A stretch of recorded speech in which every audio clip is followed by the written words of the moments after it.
এখানে ব্যারিকেড দেওয়া আছে তো, এখানে ব্যারিকেড দেওয়া আছে তো, পুলিশ লেখা আছে। তুমি ড্রিঙ্ক করে রয়েছো, তুমি কি করছো এখানে? এখানে এতগুলো মেয়ে রয়েছে দেখতে পাচ্ছ, এখানে দেখতে পাচ্ছ কিসের জন্য আমরা এসেছি? আমরা ছেলে খেলা করতে আসিনি নিশ্চয়ই। মাস্কট স্পিন কন্ট্রোল ল্যাবের পরীক্ষায় এটি প্রমাণিত। কেয়াসেট আলোপেক্স পেন্টা অ্যাক্টিভ নতুন চুল গজাতে সাহায্য করে, চুল পড়া বন্ধ করে। Keyaseth alopex penta active 10 hair fall প্রবলেমের একমাত্র সলিউশন। যদি আজকে কারোর এখন ড্রিঙ্ক করে তুমি গাড়ি যে চালাচ্ছ পুলিশ লেখা অবস্থায় এই জায়গায়, তখন কি হতো? কি ক্ষমা করব? এখানে তো ক্ষমা করে করে আজকে এই জায়গায় এসছে। আজকে এই যে নাম্বারটা এইটা, আর আজকে ক্ষমা করে করেই তো আজকে এই পরিস্থিতি। কেন? কিসের জন্য? কিসের জন্য? স্যার আপনারা কিছু বলুন, আপনারা কিছু বলুন।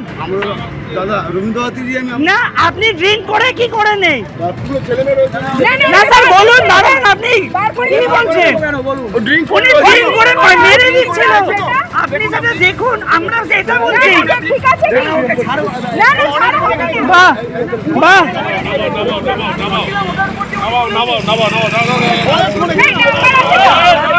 বাহ স্যার, বাহ স্যার। স্যার আমরা বিচার চাই, আর কিচ্ছু না স্যার। আমরা কি আপনাদেরকে চেঁচাবো না কিছু করবো? একটা বিচারটা দিন সবার সামনে। স্যার আপনি ছেড়ে দিলেনটা কেন? এইগুলো কি হচ্ছে? আপনাদের পাশেই বসেছিল, পুলিশ লেখা আছে ওখানে, আপনাদের দোষ। এই হচ্ছে বলুন স্যার, আজকে যদি আমরা ড্রিঙ্ক করে চালাই আপনারা ছেড়ে দেবেন? কেন করবেন? কেন করছেন? আইনের পথে রাখুন, আইনটাকে অনির্বাণ বিশ্বাস রয়েছেন আমাদের সঙ্গে। অনির্বাণ, তাহলে যে ভাইরাল ভিডিও দেখা যাচ্ছে এখানে অভিযোগ তো একটা নয়, প্রথমত ড্রিঙ্ক অ্যান্ড ড্রাইভের ঘটনা রয়েছে এবং একজন সিভিক ভলেন্টিয়ার যিনি পুলিশ লেখা একটি বাইক ব্যবহার করছেন। ঠিক কি ঘটেছিল সেই সময় যারা ছিলেন প্রত্যক্ষদর্শীরা কি বলছেন?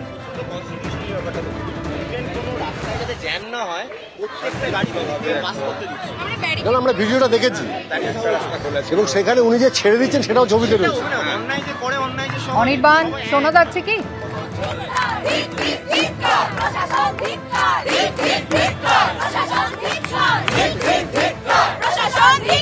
দেখো, প্রথম কথা তাদের মুখ থেকে একেবারে জেনে নেই যে গতকাল রাত্রে ঠিক কি ঘটনা ঘটেছিল। আপনারা এখানে পুলিশের পারমিশন নিয়ে বসেছিলেন, সেখানে কি ঘটলো এমন যে যার জন্য রাস্তা অবরোধ করতে হচ্ছে আপনাদের? পুলিশের পারমিশন নিয়ে আমরা আমাদের যে আরজি করের যে ঘটনাটা ঘটে গেছে, যার প্রোটেস্ট আমরা 14 তারিখ রাত থেকে করছি, প্রত্যেকদিন কেউ না কেউ কোথাও না কোথাও রাত যাচ্ছে, সেরকমই গতকাল রবীন্দ্রভারতী ইউনিভার্সিটির ডাকে আমরা এরকম একটা পিসফুল প্রোটেস্ট নিচ্ছিলাম, যে আমরা রাস্তা জুড়ে আঁকা লেখা এবং গান গেয়ে জমায়েত করছিলাম। এটা হচ্ছিল আমাদের 4টে অবধি পুলিশ পারমিশন নেওয়া ছিল। ঠিক 3:10-15 থেকে পুলিশ আমাদের বলা শুরু করলো আর কতক্ষণ লাগবে।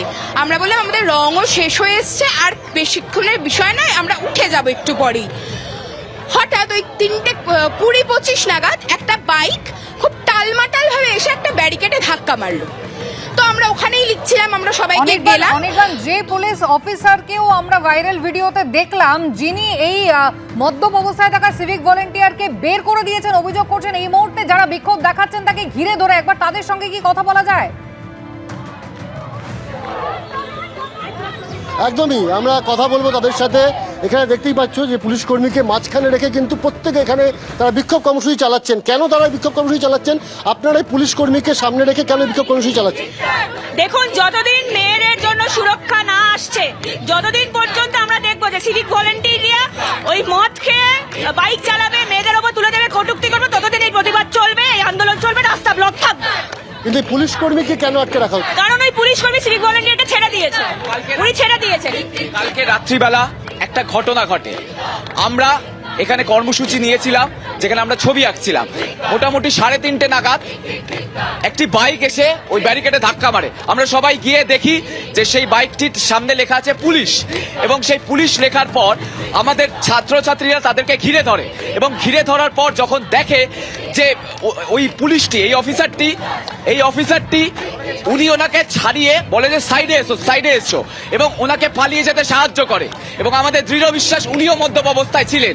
এটার বিরুদ্ধে আমাদের প্রতিবাদ, এবং উনি পালিয়ে যেতে আমরা দাবি রাখি যে অপরাধী তাকে এখানে আনতে হবে। আমরা ভোর 4টে থেকে দাঁড়িয়ে আছি, উনিও দাঁড়িয়ে আছে, প্রশাসনও দাঁড়িয়ে আছে। আমাদের শুধু একটাই দাবি, যে অপরাধী তাকে এখানে আনা হোক। উনি কিছুক্ষণের মধ্যে এখানে আসতে পারতেন। ওনাকে নাকি কাস্টাডিতে রাখা হয়েছে, ওনাকে রাখা হয়েছে সিটিথানা, এখান থেকে ডিস্টেন্স 5 মিনিট 10 মিনিট। কিন্তু আপনারা কি চাইছেন যে অভিযুক্ত সিভিক ভলেন্টিয়ার এবং পুলিশ কর্মীর বিরুদ্ধে ব্যবস্থা হোক?